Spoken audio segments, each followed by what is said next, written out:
Okay, it's mental podcast. We are back in the game, and today our guest is Eve. I met Eve 2 years ago at the Edinburgh Fringe, and 1 year ago. 1 year ago. oh, but oh yeah, the two Fringe ago, like Yeah, not yeah. this Fringe, but the last Fringe. Yeah. Yeah, and I think you cornered me in the tiny small room in City Cafe, and hmm then you went to my show to perform. I was like, this bitch is funny. Thanks. I probably did corner you because I think you had booked my friend Carolyn Yeah. to do your shows and I wanted to do your shows. And she was like, ask Moni, she's really great. But I'm really aggressive when it comes to being booked. So I was like, listen, book me like that. And then you did. Yeah. And then the first time I saw you on stage at your show Black Widows, Yeah. I could not believe what I was seeing and hearing.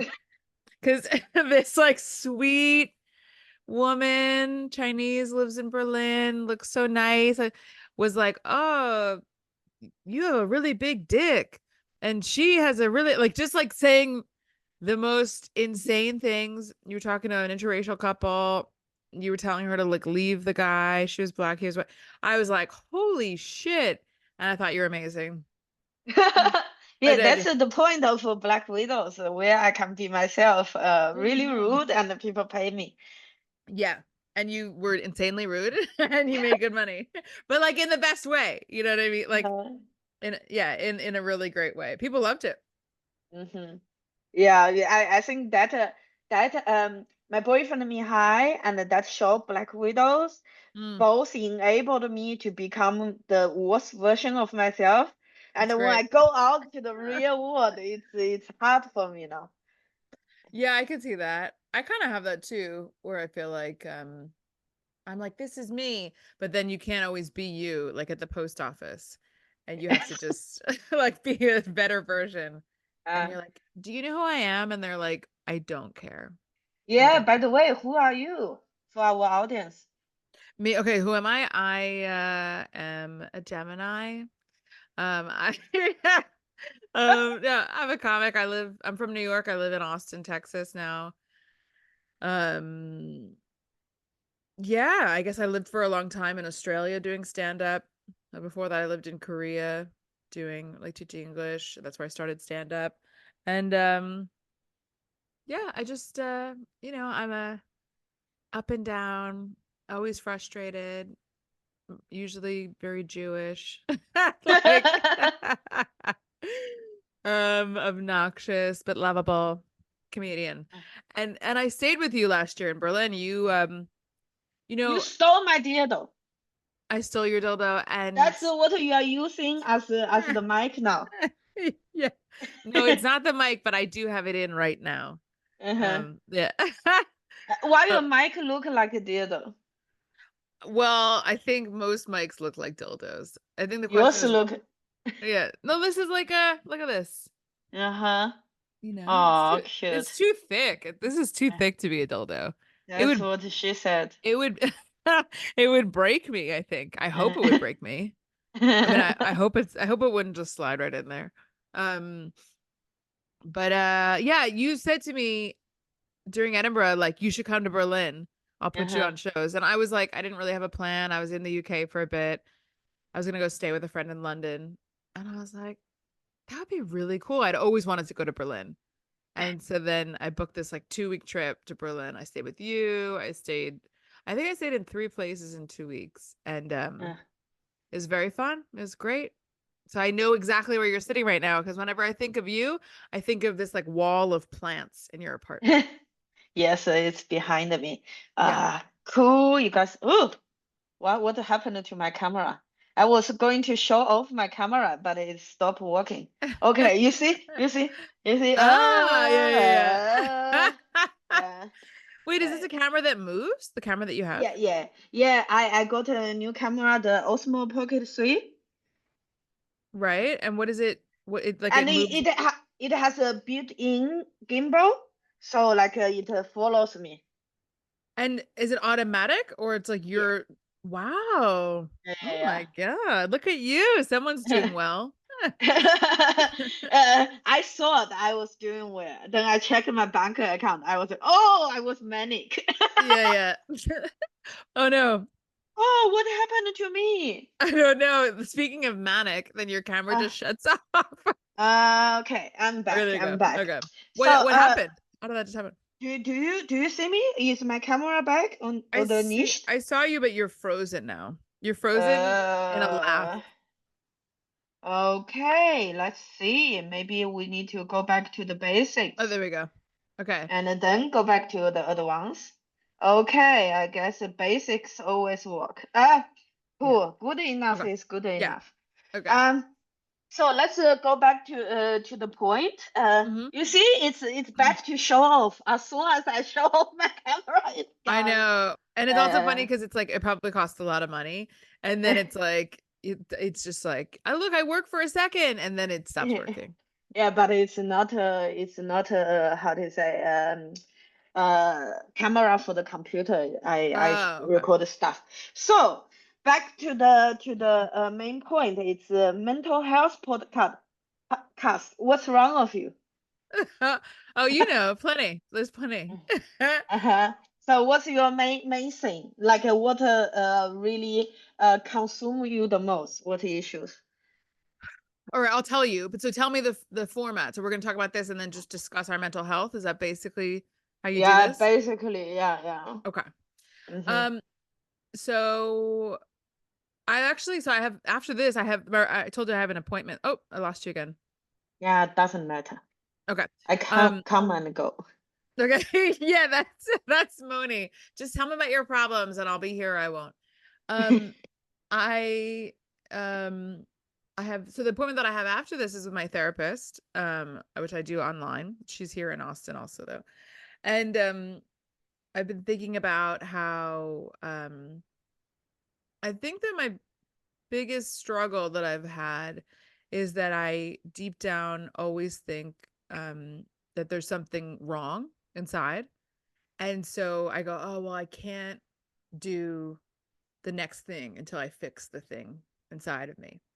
And so with stand up, that comes out like, oh, well, I'm not putting up clips. And that's because I have a block about, you know, whatever, a block about success or a block about creativity or a block about failure. And I have to work on this. And so I like work and work and work, and it's always there and it never gets easier. And then it occurred to me recently, um, maybe I don't actually have a block. Maybe I just think maybe I just think I do. Mhm. So it's like And hmm? in plain text short, like, did you have any like diagnosis? um no, I mean I was like depressed. I was like diagnosed as depressed when I was in college a little bit. But Mm, you know that like my mom died when I was younger. We've talked about that. So it's like I think I've always had that mm. feeling of there's something missing. And Yeah, it's easy to go, well, what's missing is inside of me. yeah. Um, And you realize you don't have a block, then what do you have? I think this is actually true with a lot of mental health stuff. Not all of it. Obviously, mental health stuff is real. But I do think, especially now that we have so much time and there's so much focus on each of us. Like we have the social media and all this stuff. I think that when you look at yourself, you will always find problems. And then the more you believe that there's problems, the more real the problems are. And so I think it's not that I have a block about like making clips or writing jokes, whatever. What I have is a belief, a negative belief, or a belief in it's almost like a religion. Like, I Mhm. can't do this. I can't do it. I can't do it. And I was like that as a kid too. Um, I remember telling my dad one night I had like the school assignment due. I was like 11. I mean, I was 10. And it was like all I had to do really was paint the a poster board of the Bermuda Triangle for this project. But because I had one parent, we would always forget deadlines and due dates. And really, like when I think about it, that's kind of the parents' job when you're that age is to help you learn how to keep track of those things. So I felt like a failure because I forgot until the night before. My dad felt fine about it. Like he didn't even think Yeah. he didn't even think, "Oh yeah, this was my job."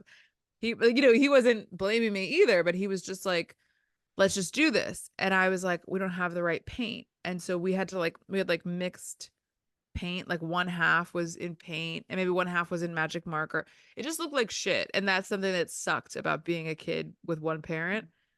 And so, is that nothing was like nice. Nothing was like the way it was supposed to be. It was all like thrown together. And so I remember I got so discouraged that instead of saying like I don't want to do this or um or like this is ugly or whatever. It was for a gifted class, sorry, I'm gifted, but it was for like smart kids. And I just said, I'm not smart enough to be in this class. To my dad, I was like, you don't get it. I'm really stupid. Like, and Do Mhm. do you think it's just both of you have ADHD? Yeah, for sure. My dad for sure has it, but he's like almost 90 now. He's 89.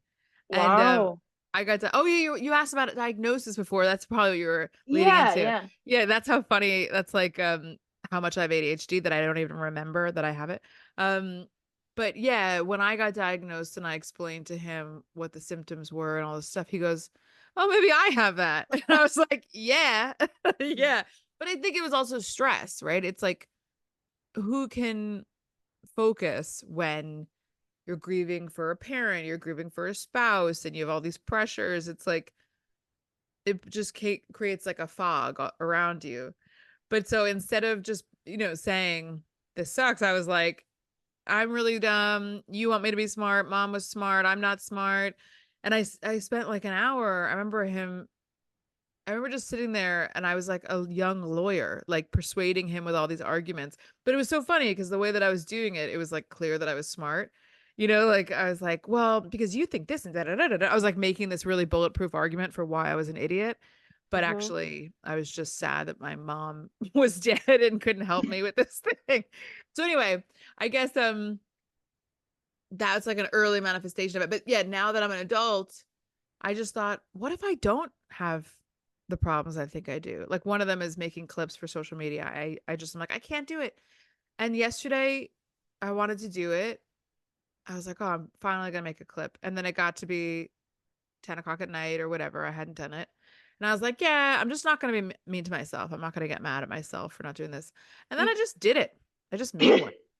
Like, I think like I have something to share about this. Like mm, for years, like everyone say, oh, you should make clips, yeah, clips. I was really resisting on it.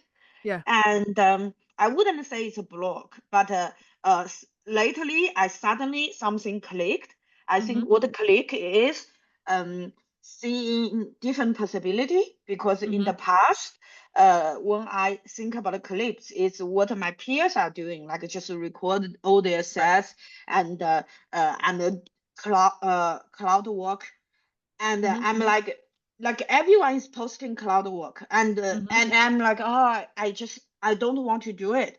And Mm-hmm. at that moment in my brain, I was like, oh, if I want to post clip, I have Mm-hmm. to do cloud work. And something clicked lately, like a few months ago, slowly.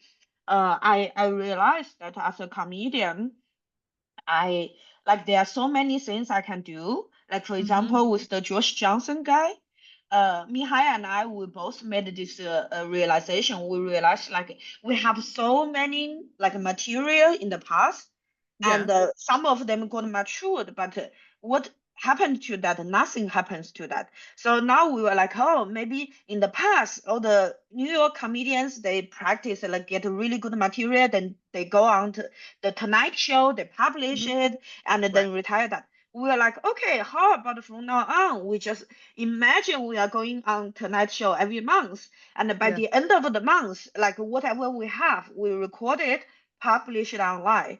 And Mm-hmm. once I had this realization, I was like, yeah, I'm going to do clips. Yeah. And it changed your feeling about it.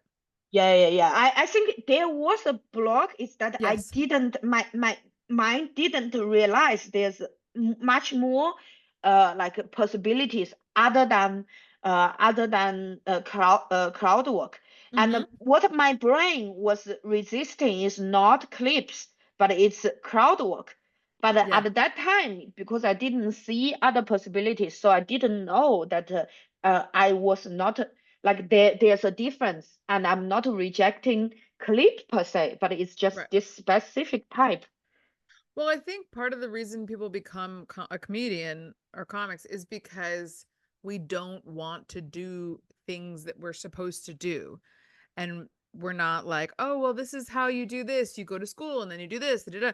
We want to be free. And then now there's this idea that like you have to do clips, you have to do the crowd work clips, you have to do this as a, and it's like, we're like, why? Because if you don't believe in it, if you don't love it, it's like it's counter to being, I guess, I hate to sound cliche, but it's counter like being an artist is like the whole point is that you're supposed to do whatever you want to do. That a lot like, and you want to make money. It depends on what you want in your career. But yeah, I think there was something like that with me as well, where I was like, I don't know what kind of clips I should be putting up because I see all these terrible clips that go viral, like really bad. And so then I'm like, all right, is the point just to put out content? And so I was trying to just put out content, even if I didn't like it. But one of my friends here in Austin is pretty successful and she's like, you know, she's pretty young, but doing very well. And we were talking about it recently. And this is the nice thing about having friends who are younger because she, like, we talked about it. She's got a lot of successful clips online. And she told me, she was like, everything I've gotten, like in terms of her career, she's like, started with my Instagram. And she said, your Instagram is your resume. And so only put stuff up there that you would be proud of. And she said it's not for her. She's like, I don't think it's about putting out um a ton of content that sucks or that's mediocre. Put out stuff you're proud of. And she also gave me some tips for like the actual framing of it. Like it should be pretty zoomed in, not a lot of like closed captions, like the speech captions, but not a lot of like extra stuff in there. And it just, I guess I'll see how it goes with it, but it's like it's really helpful to hear that because it makes sense to me, like, oh yeah, your Instagram is your resume, and don't put out stuff that you're embarrassed about just because that's what people are doing for the algorithm. Put out stuff you're proud of. Like it just resonated, and I was like, oh, okay, I can do that. And I actually do love crowd work clips because I love doing crowd work. But I agree with you. I think a lot of crowd work stuff that people are putting out is fucking horrible. Like, so, and it makes me sad because I'm like, how am I supposed to compete with not the quality, but just the quantity of shit? And then I'm doing crowd work clips and it seems really cliche. And I'm like, but that's something I'm really good at. Um, but I'll just do what feels good. And it's like what you said. I think you find your own way to do it and then it doesn't suck and you don't have such a block about it. Um, Good. Yeah, I think it's great we both made this realization. Yeah. And I think it's good that finally this mental click happened. And I also think it's good, like it's not necessarily like to say, oh, I should have started early because Mm, you need the process to get there. If you don't really believe in it, you can't yeah. really do things like you're really proud of. If you do it because someone told you or because you think it will make you money, instead Yeah. of you really believe, oh, you have a urge to do it and you have an idea what to do and you have Mm. an idea what style you want to do, um like you really decide that instead of because of the external forces. Yeah, I think this is true for you too. I can't be like a whore for comedy. Like I could be a different kind of whore. No, but Mm, I just can't um do things I don't feel that I don't believe in. Um yeah. and I never could. People tell me I've gotten a lot of feedback about things. Try not to be so dirty, Hmm. like just, I mean, that's really the main thing. I mean, some things are useful. My friend here is doing very well and he's like starting to tour and then I'm kind of starting to open for him. And Hmm. I'm actually interested in his feedback because he's not like, "Can you be someone else?" He's like, "Don't say when you should just Yeah. pause. Things Yeah. like that. That helps. Like just little things like that. But generally, a lot of the feedback I got over the years was from people who probably don't even do stand up anymore. Yeah. And if they do, we just weren't similar comics. And so for me, it's like I've always struggled with like, should I be less dirty? Should I try to blah, blah, blah? And I'm like, I should just be myself. And yeah, and so that's what's been hard about the Instagram thing was I felt like I don't want to do this. Like I just was like, I do not want to put stuff up. But I think a big part of it was I don't want to put crap on there. Yeah. But Yeah. stuff that I like, I can do that.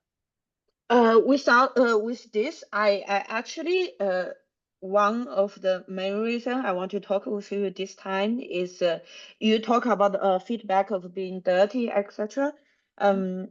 What happened at this fringe is for me, I had a very successful fringe, the one just ended, but Mhm. afterwards I feel so empty, I feel Yeah. exhausted, and then I look back over the fringe.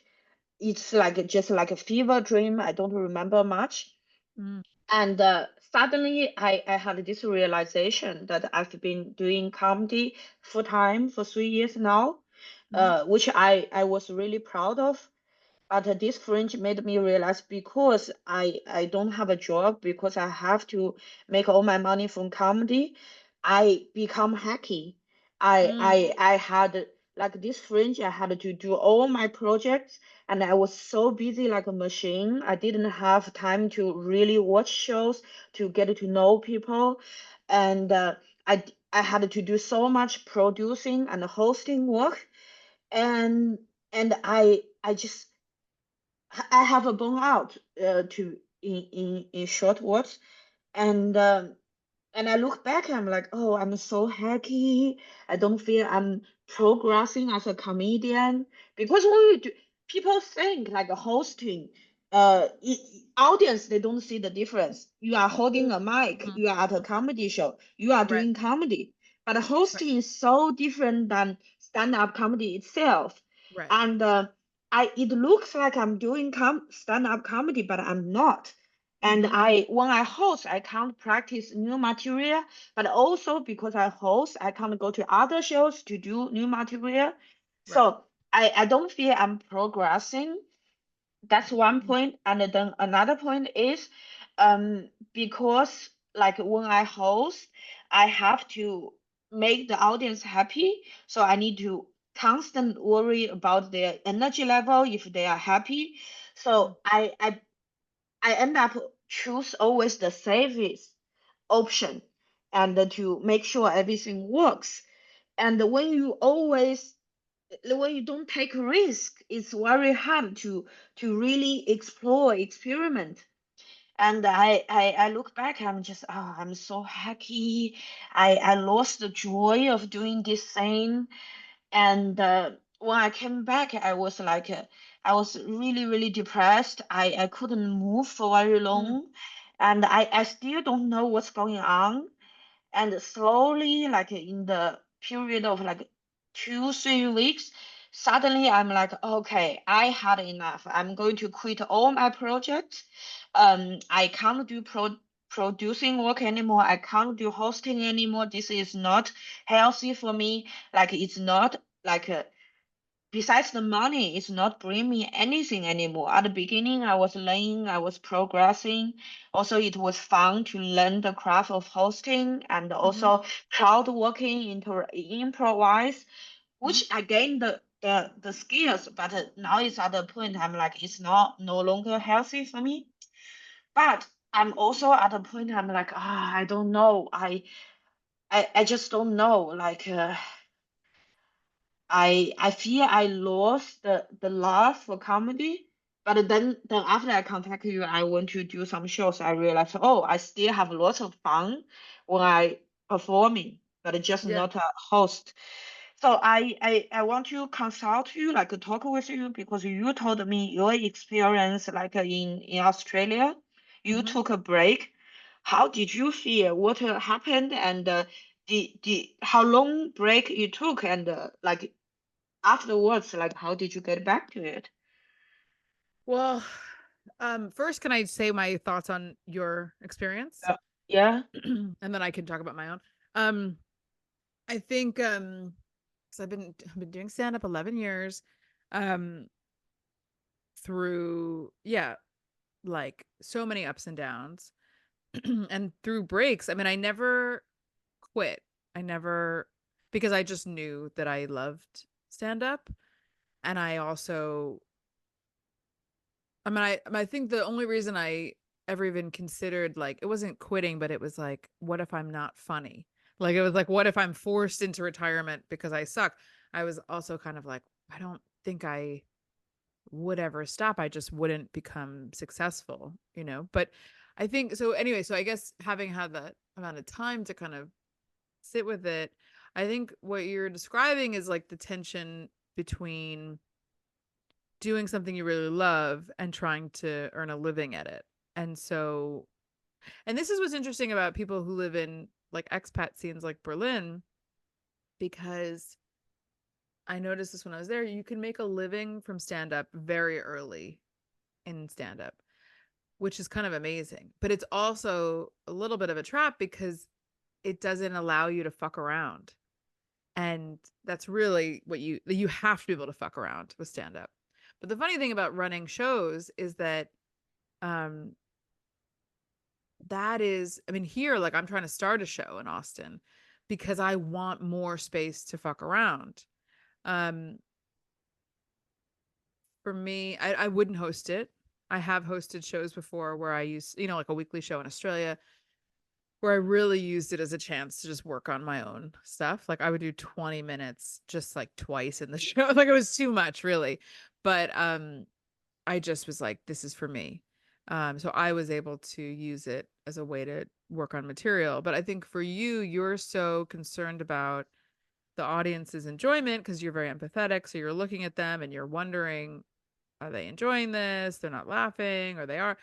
That it doesn't sound like you can host and also take those risks. So to me, it just sounds like pay someone else to host. Like Yeah. Yeah. because it doesn't sound like you have to change your whole life. It doesn't sound like I have to stop producing, I have to stop blah blah blah. Maybe I'm not. Uh, It just sounds like a very solvable thing that you could I just think I think yeah. another thing, this is another problem. I realized, you are a very sociable person. You are very outgoing, also because you are American. Hmm. And It's true. Yeah. for me, it's like I also realized how toxic this relationship has become because, Hmm. first of all, I already have a social anxiety, Hmm. very correlated to my past that I was bullied for most of my time in China. Hmm. And because of that, like socializing, being with people is already something really challenging for me. Hmm. But with producing, I think after 3 years, at one point, I realized I hate everyone.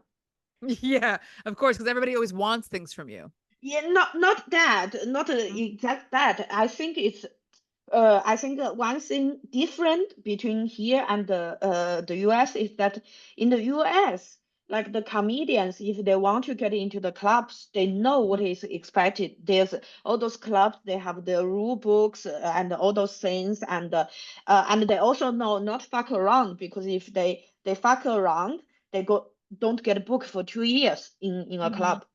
And Mhm. they know there's clear rules. But in Berlin, it's like people come and go, and even some producers they start producing because they couldn't get a spot somewhere else, Right. Right. so they don't know better. And then when you have those new comedians come into your show, or even more experience, like they do like absolutely things are not supposed to do. Because for example, I have comedians coming to shows sitting on the front row and playing their phone, or arrive super late and go into a room, completely packed room, set up their tripod while talking with other comedians, things like that. And this really, really triggers me. And Yeah. I get really, really annoyed because I'm already a control freak. Mm-hmm. This can kind of just make things like 10 times worse. And Yeah. after 3 years doing this, I feel like I hate everyone. Yeah, yeah. That is, it's funny because when you were saying that before you went to the examples, I was thinking like, oh, how bad could it be? But then when you say they go in the front row and play on their phone in a show that they're on, it's like, what is Yeah, wrong and with you people? you Yeah. know what also happened? Like also the thing is like all those newbies, like they come to your show, you tell them, oh, this is not accepted. They said, oh, I went to so many shows. You are the only producer tell me that. I was like, yeah, Wow. because you went to other shows, which the producers are newbies too. And Mm-hmm. this kind of like just make me so angry. I even had one time, I have a showcase. I booked someone and it's a 5 minute paid spot. And I said clearly don't do crowd work, Mm-hmm. especially if you arrived late at the show second half. Like everyone Mm-hmm. is on the same page. Why are you like when you do crowd work, it's just stupid because all the questions has been asked and everyone is Mm-hmm. on the same page, just not you. And I was Yeah. like, don't do crowd work. And this person went on stage, spent like half of their stage time doing crowd work, and they asked really offensive question to the audience at the front. And it's not a dark show, it's just a normal dating show.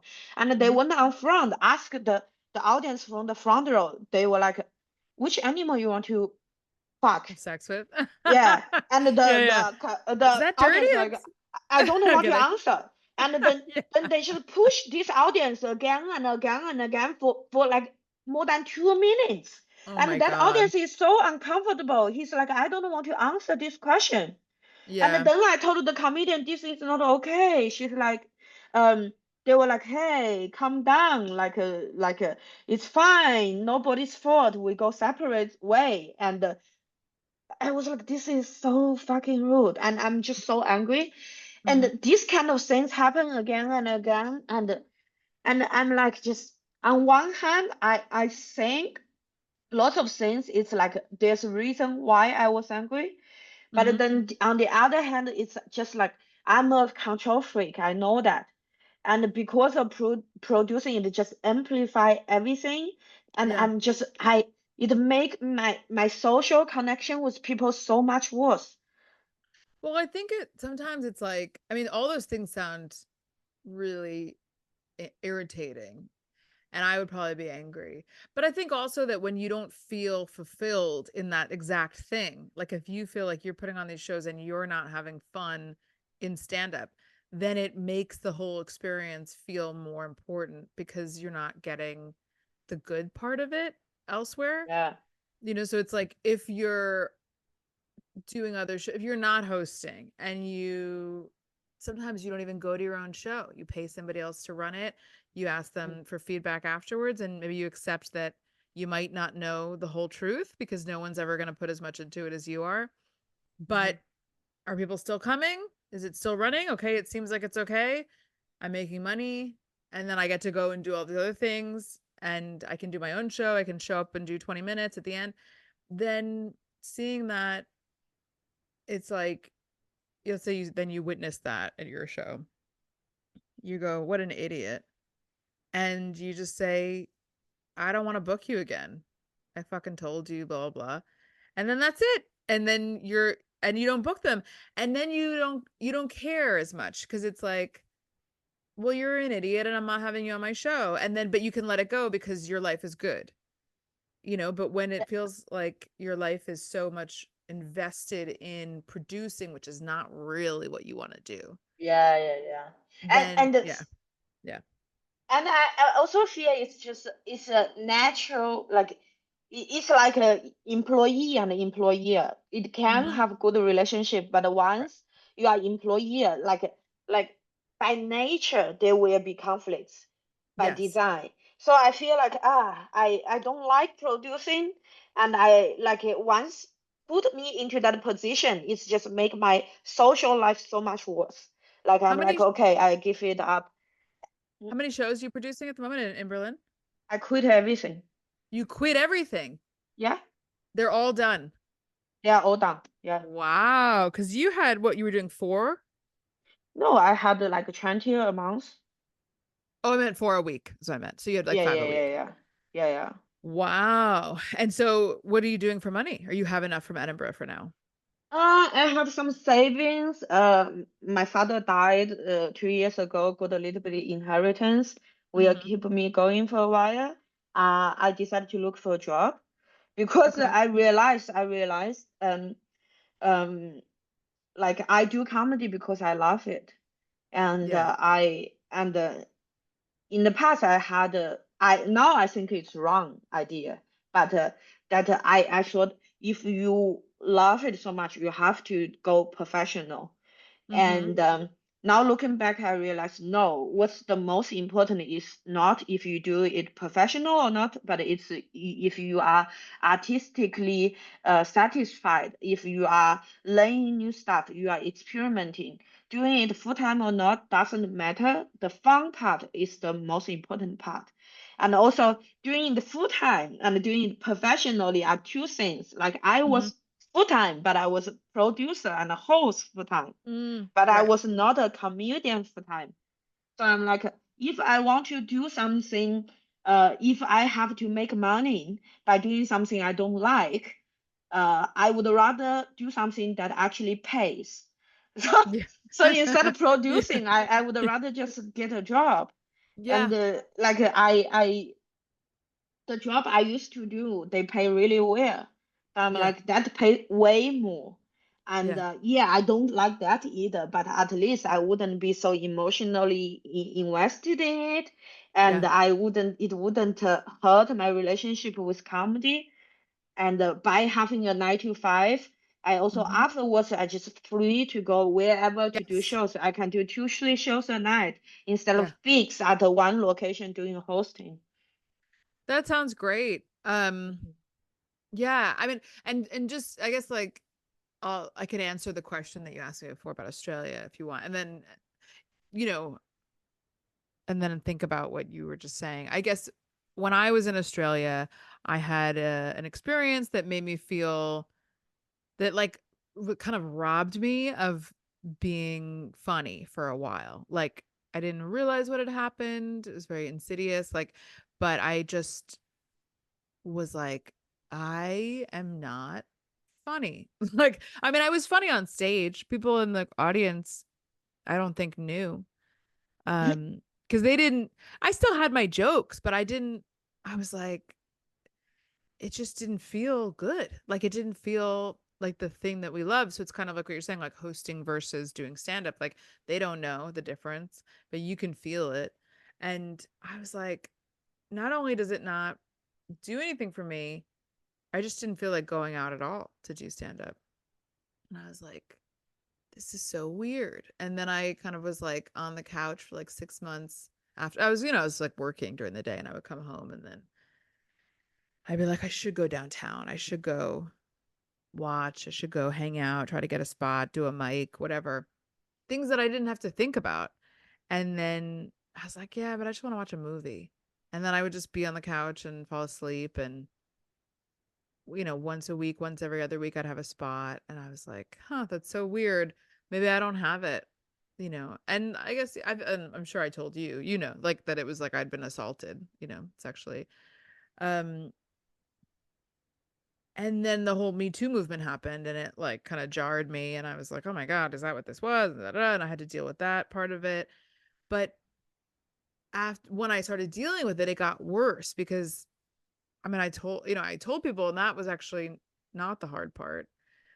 The hard part was that I was fucking furious and that all of my jokes were about sex. Like, so it was like, it's really hard to talk about like sex stuff when you've been assaulted and you're mad because it's like you don't feel like fun and flirty and also there's this like undercurrent of like rage and then I was just like god I'm fucking trapped like in these jokes about this stuff and I still didn't feel creative and I don't know how I had enough money at the time not to be working but I would just most days like wake up, drink a whole fucking pot of coffee, and then just sit around being furious and like on the phone enraged, journaling, just like none it was like I was in a weird prison every day. And then but I still kept like going out, doing stuff like once a week, once every other week, hoping that my feeling would come back for comedy. Not really sure if it ever would. And then just like one day, it was almost a year after everything had happened, maybe a little longer. I was walking on the street and I put on a Florence and the Machine song, and it gave me a feeling that I hadn't had in so long. Like it was like a part of me that I know the part of me. I can't really explain it, but I guess it's like, you have a part inside of you that feels like really alive, I guess, and certain things tap into it. And it was like that song had a I guess I still love that song. And it just kind of got to me in a place, and I was like, wow, that's like me, a part of me that I haven't seen in so long. And that was kind of the beginning of like feeling alive again. And it took me a while to process that. I did a show about it. I went to therapy. I did all this stuff. And now I feel about that stuff pretty resolved. But I feel like I'm still going through another fucking thing here, where I don't always feel like going out. I mean, not this week, not last week, but the week before I did 13 shows in a week, which in Berlin Mhm. might not be a huge number of shows, but in Austin, Texas, it's a fucking lot of shows. And it was super fun. And I went to a concert that week, and I stayed up late one night watching Australian football grand final with a friend who's Australian, all this stuff. And I was like, this is so great. I feel so great. And then last week I was like, I'm fucking dying. I was exhausted and depleted. And then I still haven't really bounced back, and I haven't really been out as much as I was, whatever. And I think, I guess just with what you were talking about, maybe when you asked me that question initially, I think what I know about stand up now, there's all this like mythology about like, I remember Chris D'Elia before he got canceled. You know the comic Chris D'Elia. Yeah, he was saying like, oh, he's just like a famous comic. He got canceled because he would message underage girls, which Ah. I don't know. People don't like that. Um, but he had a thing about how he had done a show before COVID. He'd done a show every night for like 20 years or whatever it was. He never missed a night, not one night. That's what he said. And there's like all this like, yeah, you just got to keep go, you got to blah blah blah, and it's like a very like man kind of thing, like in the gym, you can't ever give up. And you want to, what, you want to stay home, you're fucking pussy, like that kind of thing. And the truth is that it's like you just go through like periods that are hard. And I've never, I mean, aside from COVID, where I couldn't go out, I've never given up on going out and doing stand up. But there are times when I go, I can't do it today. And it doesn't mean that I'm not a comedian. I'm a fucking funny comedian. I have my own stuff, as in my own difficulties, but I don't know. I think that the feeling comes back, like the love for it comes back. So with what you went through with Edinburgh, it sounds like you have this like clash of needs. It's like a need for money and kind of, yeah, producer success, and a desire or another need to like enjoy your life and be creative and stuff. You told me a bit about how you grew up and you were really poor, right? When you were growing up, like beyond poor, kind of like, in America, oh, I was poor. I only had 5 pairs of shoes. Like you were actually really poor. And why it's like part of you will probably always feel the need to like, you're always going to be in overdrive. Like you're always going to do, I mean, you never stop moving. Like I've been around you. You just are always like cleaning or taking the dogs out or doing shows or or working and writing, like, and maybe that's not moving, but it's like you're always doing something. um and so that's a hard thing to match up with like comedy sometimes, because comedy is just about fucking around. And, Yeah. yeah. You know what? I think it's funny what you just said. Like I told you, I just quit everything, Hmm. cold turkey, and I'm really scared because it's the first time in my life I have savings. Yeah. Like last year was the first time in my life I'm debt free Yeah. because of the Edinburgh and everything, and I paid back everything, and Hmm. but then earlier this year, beginning of this year, like there's a small apartment in China got sold. I got the money, and Mm-hmm. it's the first time I have like actual like a decent amount of saving on my account. And my mom keep calling me. She's like, "Oh, don't use your savings. Always make a bit more. Always add money to your savings." I was like, "Yeah, yeah, Right. yeah, sure." And what I'm doing now is like basically I'm burning through my savings, Mm-hmm. and I think by the end of it, I will have nothing left. Mm-hmm. Uh, and uh, and I'm kind of like scared the shit out of myself. But Mm-hmm. on the other hand, I'm like, I've been hustling for decades, and Yeah. what's the point of money if when I have money, I need to worry to have more money? I'm Yeah. like, yeah, I believe I'm a capable person, and I Mm-hmm. will make the money back. So funny is like what we say, I'm always on the move. Guess like now I quit everything. Guess what I'm doing right now by taking a break. What? I I'm taking German exam. And I'm doing full-time German course, and by Full the end time. of next month I should be pass the exam, which can grant me into a university learning like by German. So I would be able to go into a university where it's taught in German. Wow. Uh, But I mean, that's pretty amazing. Do you like German? Do you like studying it? I think yes, I have lots of joy, Mm-hmm. the thing is like I feel like growing up, I was not a good student, and Mm-hmm. I really believe I'm stupid. Which But is so funny. How many languages do you speak? No, Um, just two. Yeah, oh, like just German just is not two. yet there. It's not yet there. And Yeah. I think, and the thing is, like, I really believe I'm stupid. But then looking back, I realized I was just a ADHD kid from a broken family with so Yes. many issues in life, Yes. and Yeah. I just couldn't focus. And also the education in China is piece of shit. Like Mm, they don't teach you really to think, but it's lots of brainwash. And so I was always like force myself, always have this like a self like beating. I'm like, oh, I'm bad, I want to be better, but I can't focus. right. Also my university in the West, I am like I always almost the worst in the class. I was just able to get by. And then now looking back, it's just because I started business and I have no love and no interest in that fucking thing. No, I was but what's funny is you've been running a business for a year, like, or for years, several yeah. years. It's funny because the thing about you, but the thing about you is that you're like a highly successful person who just doesn't um know what that looks like.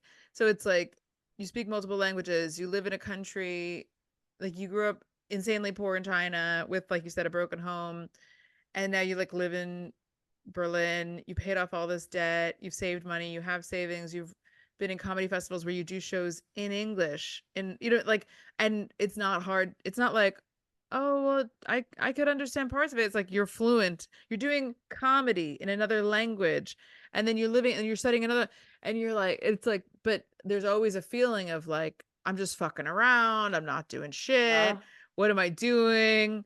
It's so like, yeah, but so you're so successful in a way, you know? uh, what I wanted to say about learning German is like I feel it's one of the first time that I was able to have a desk and just being Yeah, myself and to learn to just fully embrace the joy of learning. I'm really right. bad at it. I'm really bad at it. Like I'm not like my classmates. Lots of them are very talented in Germany 1 year and Mm. yeah, like just keep learning it. By the end of it, they pass the exam. I'm really Hmm. bad. I've tried so many years, always fail. I failed my English exam 5 times before I can come to Europe. But I'm it's so not funny because talented. Yeah, I'm yes, not you talented. are. Yeah, I'm But I not used to, talented, but I keep trying, and yeah. it's the persistent. But what I want to say is that I feel like I'm scared. I'm scared the shit out of myself. Like part Hmm. of me is really, really scared Hmm. about the money keep going away. But on the other hand, it's like I kind of like nurturing the little Moni that Mm, that all those times she's forced to learn and believe she's not good, and mm, but now I was like, okay, I have this money, I'm just going to spoil myself to just learn things and yeah. to just enjoy the process of learning, the joy of learning, and I really enjoy it. I had lots of fun this year, and yeah, that's nice.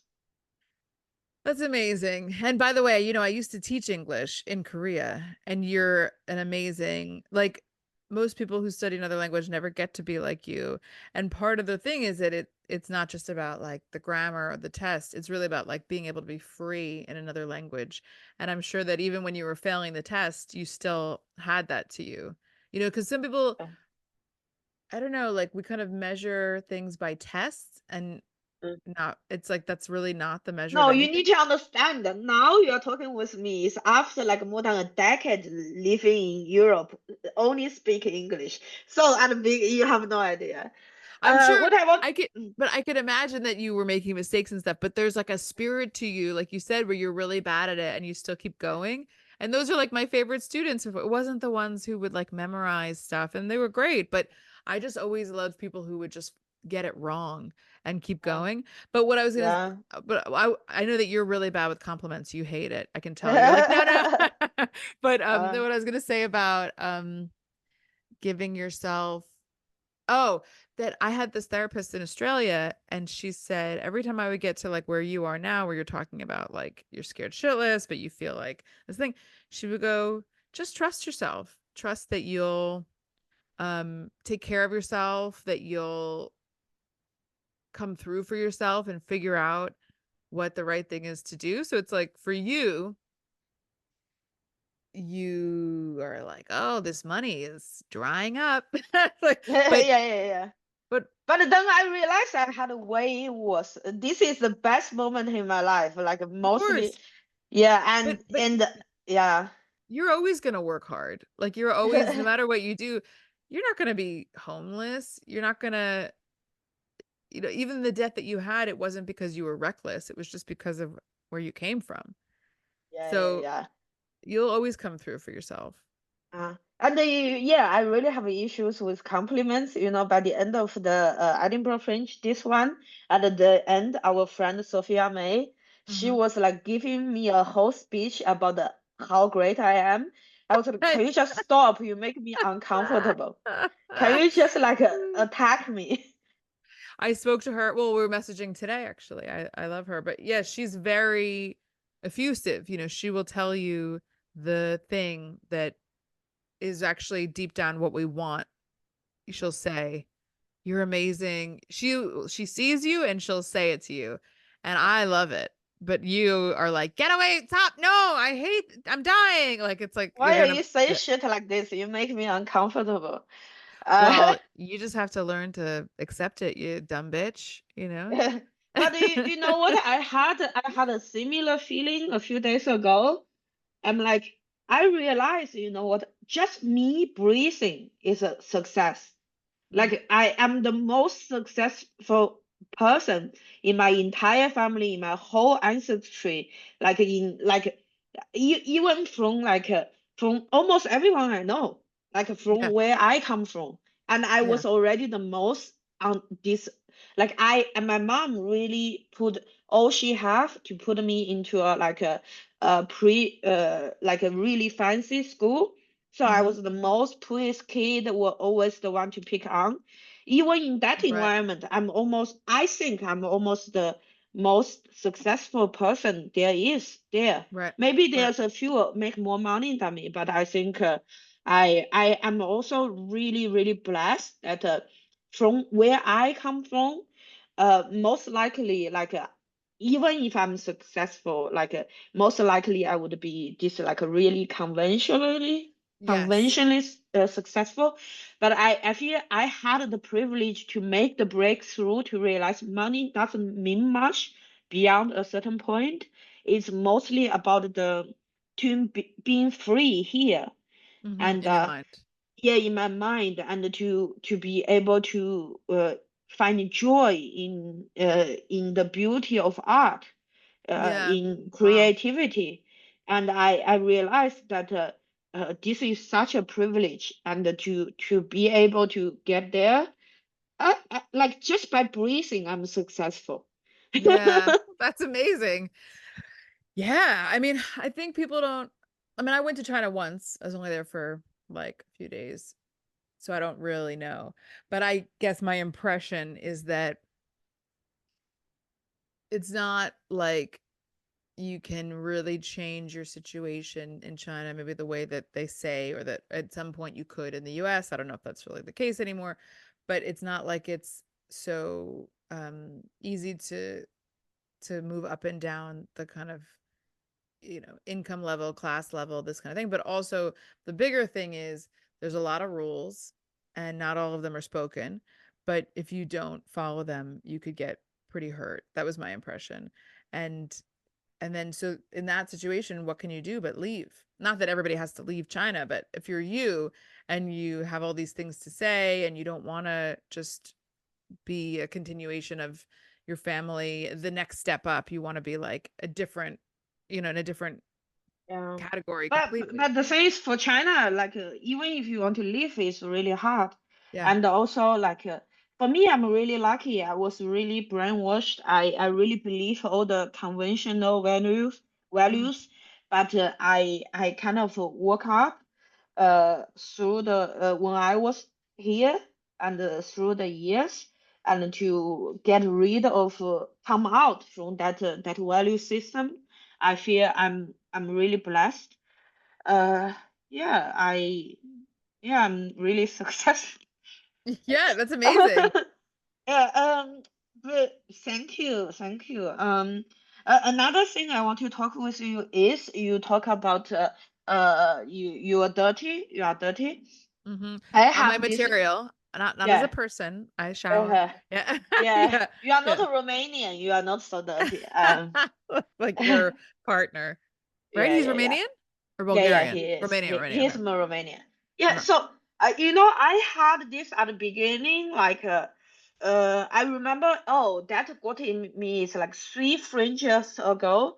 Like I got how to say review from Scotsman, and Hmm. they say they gave me a 3-star review. They say like a beautiful storytelling, but overly sexual, and Okay. and I was like really really angry because I was like at first it got into me, but Hmm. then I realized, hey, wait a moment. Ali Wang is fucking dirty. Nikki Hmm. Galassi, she's fucking dirty.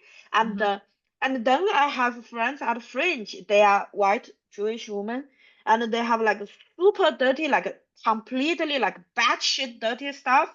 Hmm. And then they got a review from Scotsman. They say deliciously dirty, things Wow. like that. Yeah. And I just got so angry, and I feel there's discrimination in it.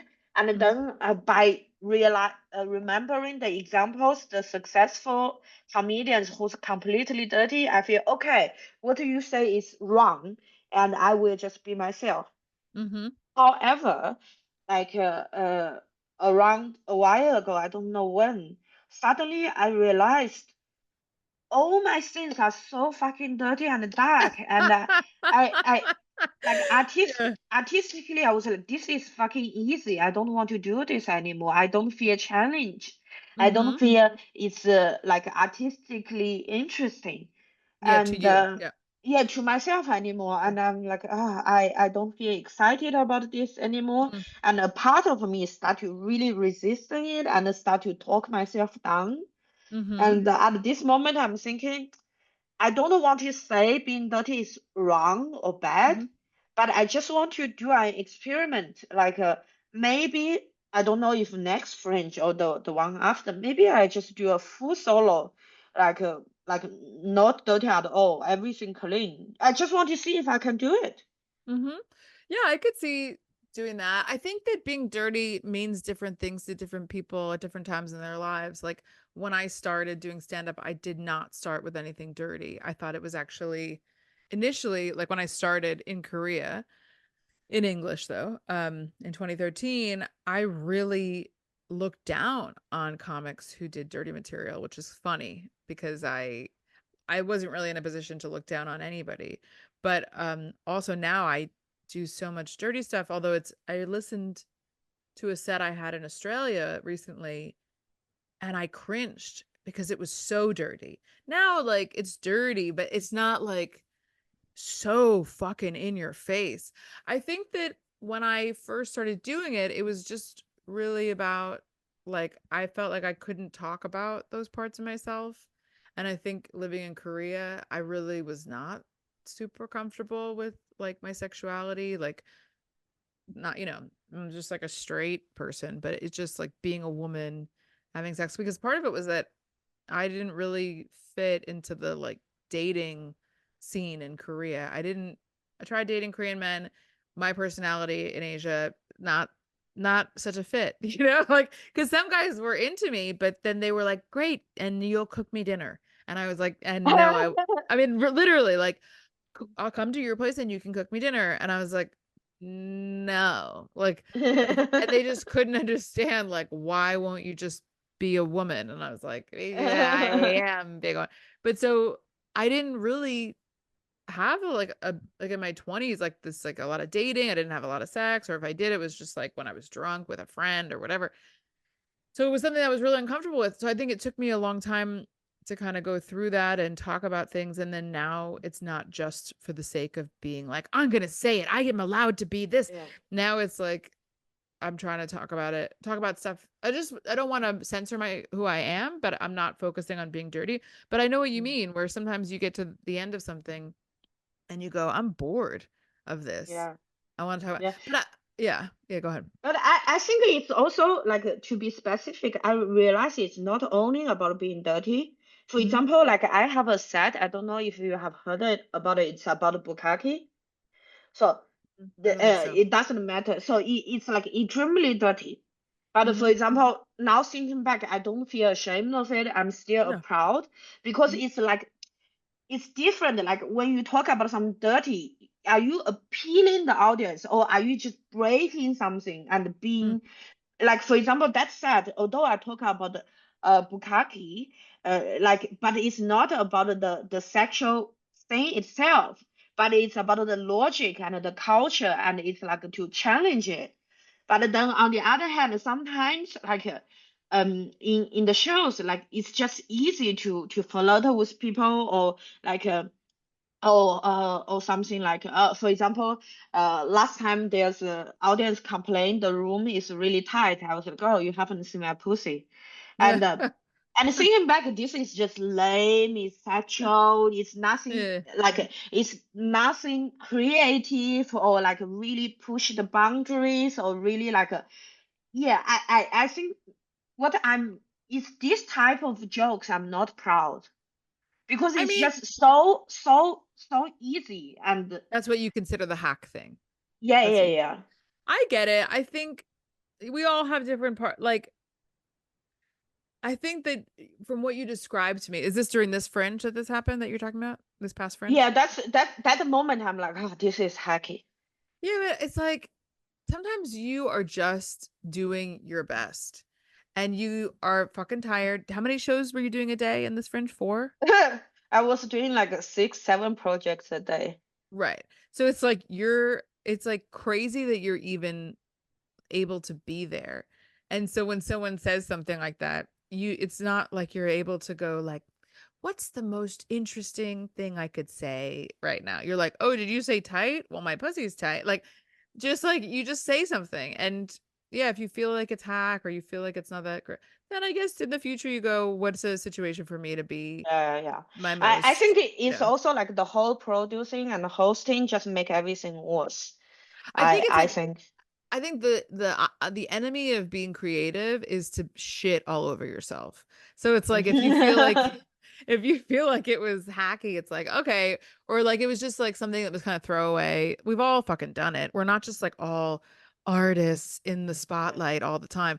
Yeah. But also it's like by telling yourself like, "Oh, why am I doing this?" It's like your next time you're not going to go, like how do I, you're just going to be like, "Don't say that." Like, You see, it's actually really right. You know what I'm struggling lately? That mm, I become so judgmental to people around me. Then I get then I start to judge myself for being judgmental, and then right. I get so annoyed. So my next question is, I Mm. know for you it's not a really difficult thing. You are American and extroverted, but do you And what? feel And what? you are American what? American, so you can talk with people easily? Okay. Oh, So extroverted. Yes. Okay. extroverted. Mhm. Do you have social anxiety? Like, do you feel at ease when you go to shows? How do you feel? Like, do you sometimes feel like some comedians don't like you, or do you feel, oh, there's no chemistry, and when that happens, what do you do? By the way, the American thing, I have so many friends who are American who have unbelievable anxiety. So I think it is a stereotype of Americans, and it is true that we are more friendly. As a culture, that it's like a value that we have of like chat to people, whatever. But I don't think that that's true for everybody who's here. But in terms of me personally, when I feel good, yeah, I can hang out and feel fine. But when I'm going through a hard time, and it doesn't even have to be about stand up, but it can be about anything, I hate it. And then look, there are people who really don't like me in this comedy scene. I've only been here since February. There are people who just do not like me. And sometimes I'm like, oh yeah, I fucked that up. And sometimes I'm like, it has nothing to do with me. And it will get to me sometimes where I'm like, because I feel like it's a lot more women.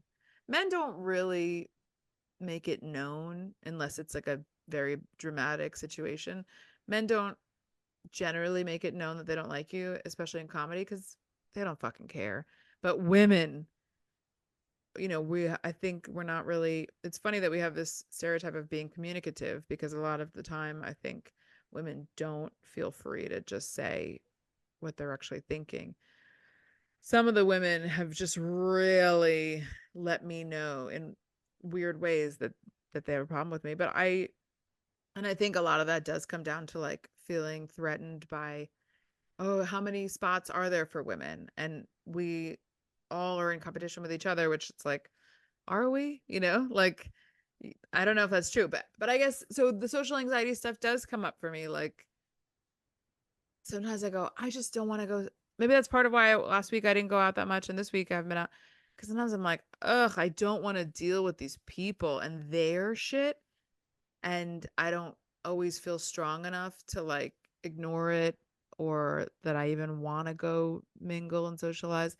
But when I do go, generally I really enjoy it. And I book shows, you go out and people go, hey, I wanted to get you on my thing. Do you want to book it in now? And I'm like, great. And that's always such an indicator to me that like I should go out and meet people. But yeah, I don't get anxious like what do I say next? That's just not how I am. I don't get anxious like generally did I say the wrong thing? I don't think too much about that. Um which maybe hurts me sometimes, I don't know.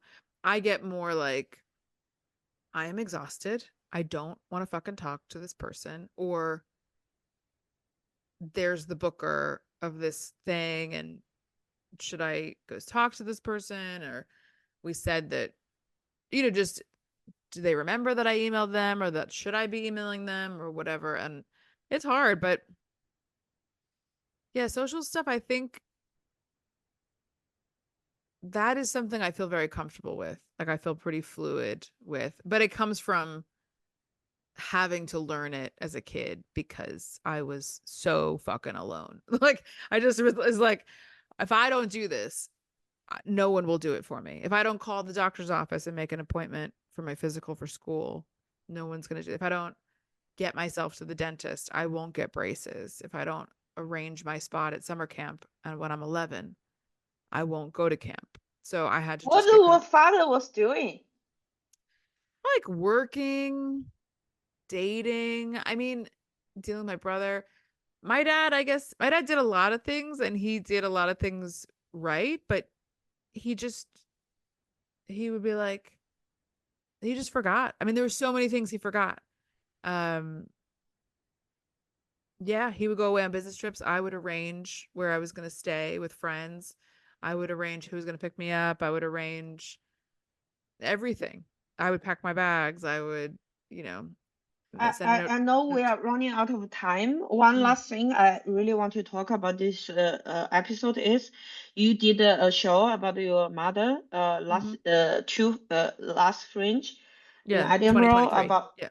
2023 hmm about your mother who died early. So it's a hmm dead mother show. That Dead Mom Uh Stuff. Yeah, was the yeah, show. you Yeah. you told me that afterwards you feel like you feel very drained because just talking about death and are you still doing that show and how do you think about it? I haven't done the show since then. I would like to work on it more because I've Mm, now, like, as my dad's gotten older, my relationship with my stepmother has kind of come more into focus, and she was there when I was a kid.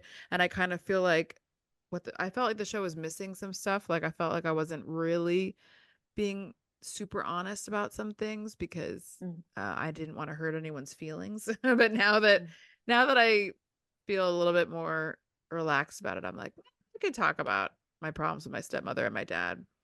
But um in terms of feeling drained, I felt really drained after that show. I felt mm, like just so emotionally spent. But I think that that show really helped me process a lot of things that I had never really talked about. And I think it also helped me just see that it's funny, like, I think what the show was missing was, like, I would start each show and I wanted people to know how funny I was.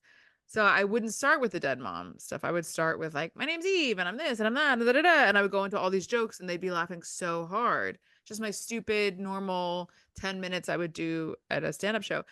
And then I'd be like, so then my mom died when I was a kid. Like, I would and like it would just like jolt people. And I think I never really got it. I think I was too afraid of letting it be whatever it really was.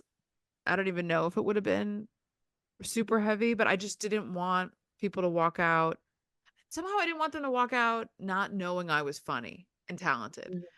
And I think if I had just let go of that, I probably would have come up with a better show. But the show is still in my mind. It's still an ongoing thing. I'm not done mhm. with it. Um, but yeah, it helped me a lot to do that, even though it was so exhausting. I'm asking the question is that like for example I was doing this Asian Daddy that show Mm-hmm. this time in Edinburgh and I think it's partially also because the slot I got really bad. It was at 12 noon, so people Mm-hmm. haven't wake up yet, Mm-hmm. so it happened a few times. Of course, like even if it's a room everyone is laughing, but there's one person not laughing, you only focus on their face. Mm-hmm. And and like it happened a few times and I just feel so.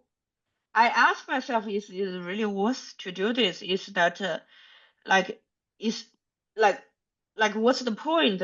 Audience don't want to hear things like that. They just want to have fun. What's the point of persisting on this? But then on the other hand, I also had a lot of audience like coming to me. They tell me like they had like a similar experience and to it's really great to be able to find someone have this and to be able to just laugh at it, make fun of it. Mm-hmm. I I I don't know. Like I feel in comedy there are things like audience want to hear, and there are Mm-hmm. things you really want to. Who am I? And this is me. Mm-hmm. And the philosophic question is like, is it like as an artist, like should you do it? Like if audience like some, I don't know how to express myself at the point. No, I get it. I get it. Yeah. I think people don't really know what they want. People think that they just want to laugh and they think that this and that, but most people don't really know. The truth is, most people don't really know who they are, I think. Mhm. Um, and so that's why people love art because it kind of highlights different pieces of them for themselves. Like, there's a TV show here called This Is Us, which I got very into when I moved to Austin because I was like Mm-hmm. overwhelmed, and I could go home and watch it, and I could get my feelings out in the show because it's a crying show for sure. Mm-hmm. And it's like one of the most successful shows in recent American TV and stuff. And it's a really sad show. Like it's about Mm-hmm. this perfect family, but they're not perfect. And Mm-hmm. it's, I mean, in the first episode, she has triplets. In the first episode, one of the babies dies. Um, and she ends up adopting this other kid who ends, is like the third kid, but um um it's like, and then it's like, but they still have a perfect family, and the husband is so incredible, he's gorgeous, and he's this perfect, and you find out he died, when the kids were teenagers, and it's like they don't spare you from emotion. And is that what people want to watch at night after a long day? They want to watch a show that has, some like light humor, but a lot of drama, death, addiction, suffering, loneliness, all this stuff. I guess so, because it's like one of the most successful TV shows. So I think it's like if you're writing for what you think people want or what they think they want, you're just going to make what people think they want. If you tell them, oh, what do I want? What do you want to eat? Or what do you want to feel when you eat? What do you want to taste? They probably just want shit. They want McDonald's. But then I guess, what is the point of Edinburgh, really? Like there are plenty of hack comedians, but what's the point of a fringe festival where you can put on anything in any kind of venue at any time of day, um if it's just to feed people garbage? It's, the reason that people go to fringe is that they want to be surprised, and they might not like your show, and that doesn't mean that your show isn't good. That the Yeah, more the more you I'm do also it, the more successful you'll get, the bigger the audience you'll get, and then people will go, "Oh, I really want to see what she's doing." And then they go see your show because they know what you're about, you know? I think one thing I am trying to learn, Mhm. it's not in me yet. It's like when but I can communicate with myself with this, Mhm. but it's not inherently in my brain yet, in my thoughts yet. It's that I realize I have issues of people don't like me, that Mhm. I'm not accepted, but Mhm. I'm trying to learn that nobody can be loved by everybody. No Mhm. piece of art can be appreciated by everybody. And even the best comedians out there, like there are people who don't like their shows. Like for example, Stuart Lee is regarded one of the most successful comedian in the UK, Mhm. and I'm not into his comedy. And Yeah, it's not because Stuart Lee is not good. It's just it doesn't hit. But for you. Yeah. yeah, but then when I have audience in my show, I see they are not enjoying. I just like this negative ways, like it. I take it really personal. But for example, I was questioning the point of doing this Asian Daddy show. But Mhm. then on the other hand, I realized, hey, wait a moment. If you think about a Fringe Festival, like the most successful Fringe Festival shows are Baby Reindeer and Fleabag. And they Mhm. are both extremely sexual, extremely dark. Yes. And how could I tell myself, okay, maybe not do dark anymore, maybe not do sexual stuff anymore? I I think part of me just need to understand that my show is not for everybody. Nobody is for everybody. And I just need to accept that there will be people not like my shows. Mhm. And I but it's easy to say, very hard to accept, especially for example this woman, there's one woman at my show.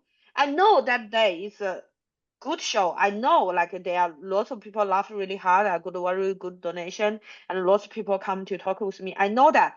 But there's a woman from beginning to end, she didn't even laugh once.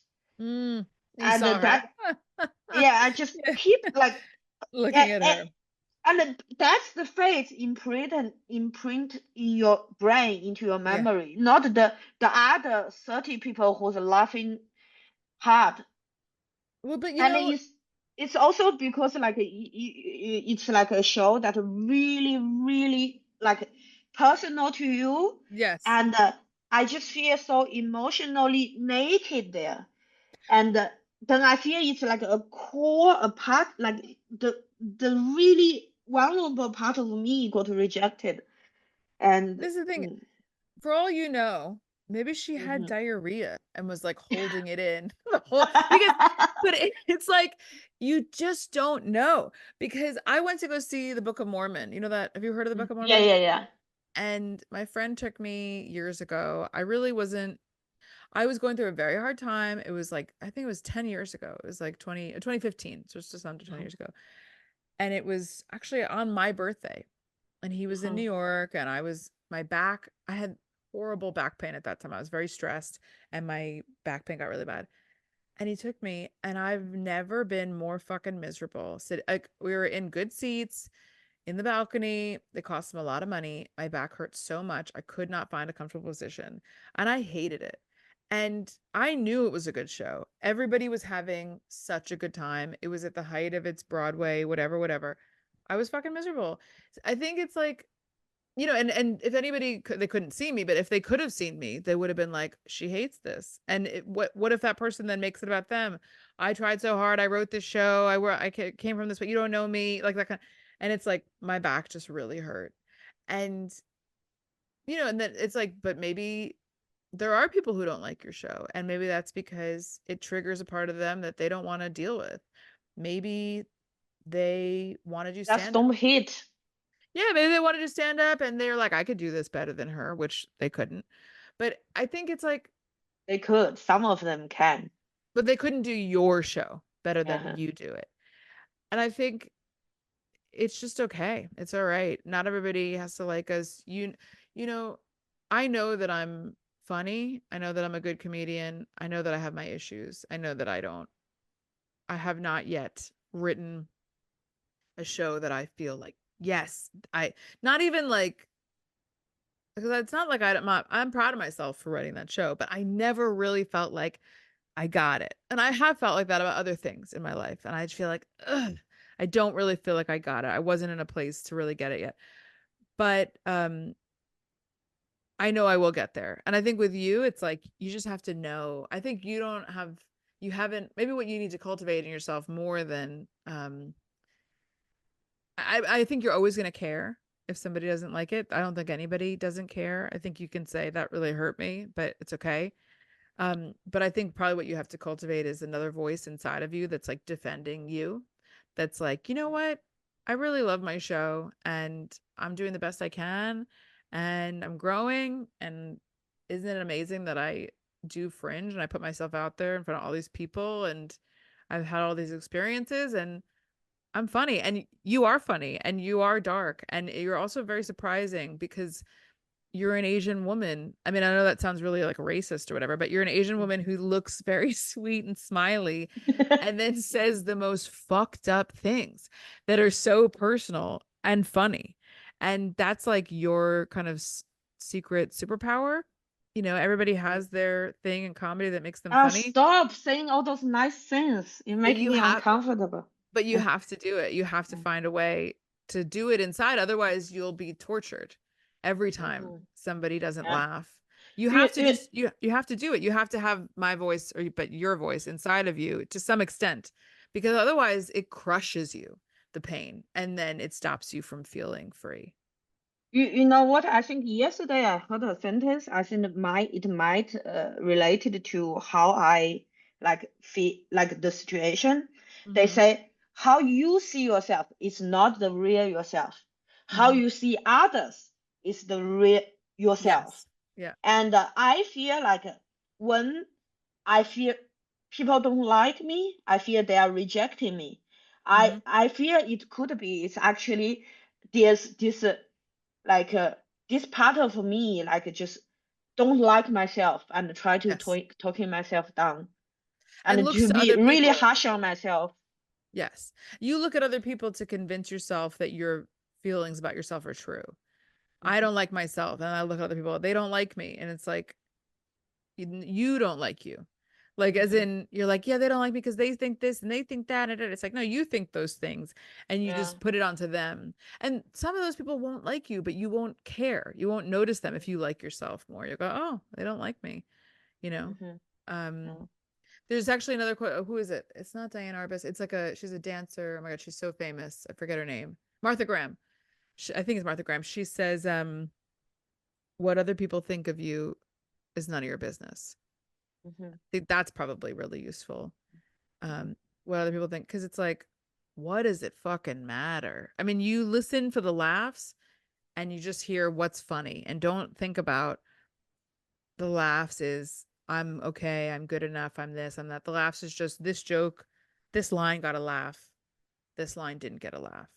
I gotta redo Mhm. this part, I gotta keep this part, and then just like let go of what does it mean, Yeah. because it doesn't matter. Yeah. Great. Thank you so much for the talk. We run over time. You need to Yeah. jump to your therapy. But Yeah. I have two questions. Okay. Please answer really briefly. Hmm. Uh, so question one, when you have a bad day, what's the thing that you do, like it will make you feel better? And the question two, what's your favorite comedy special? Okay, what do I do that makes me feel better? If I get myself to journal, it always makes me feel better. Always. It's hard. I don't always get to do it. I don't always whatever, but it does work. And two, my favorite comedy special has to be I was gonna say one of Louis C.K.'s specials, but actually it's it's just audio only. Tignataro, live or live, depending on Is which is the when. one she has cancer? Yeah. It's so Uh, dark, and it's about her mother just died and she has breast cancer and she went through a breakup and there's like another thing. And it's And just that one is really a unique solo because hmm it's not planned. It's right, not like she planned the show, tour right, around, and have the right. script.